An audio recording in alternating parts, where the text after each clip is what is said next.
ದಾಪಕ್ಲು ಸಮೀಪದ ಹಳೆ ತಾಲೂಕು ಅಂಗನವಾಡಿ ಕೇಂದ್ರದಲ್ಲಿ 77ನೇ ವರ್ಷದ ಗಣರಾಜ್ಯೋತ್ಸವ ಆಚರಣೆಯಿಂದ ವಿಜೃಂಭಣೆಯಿಂದ ಮಾಡಲಾಯಿತು.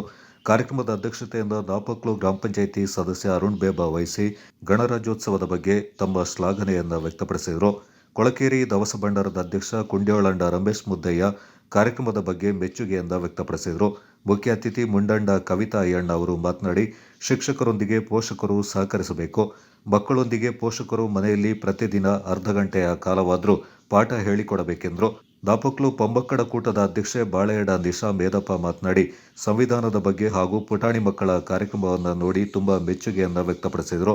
ಅಜ್ಜಿಮುಟ್ಟ ಅಂಗನವಾಡಿ ಶಿಕ್ಷಕಿ ಸುಜಾತ, ತಾಲೂಕು ಸ್ತ್ರೀ ಶಕ್ತಿ ಗುಂಪಿನ ಕಾರ್ಯದರ್ಶಿ ಅನಿತಾ, ಸ್ತ್ರೀ ಶಕ್ತಿ ಗುಂಪಿನ ಅಧ್ಯಕ್ಷೆ ಬಪ್ಪಂಡ ಯಶೋಧ, ಮಕ್ಕಳ ಪೋಷಕರು, ಸ್ತ್ರೀ ಶಕ್ತಿ ಗುಂಪಿನ ಸದಸ್ಯರು, ಸಾರ್ವಜನಿಕರು, ಶಿಕ್ಷಕರಾದ ಸಫ್ರೀನಾ, ಸುಜಾತ, ಸಹಾಯಕಿ ಮಮತಾ ಈ ಸಂದರ್ಭ ಪಾಲ್ಗೊಂಡಿದ್ದರು.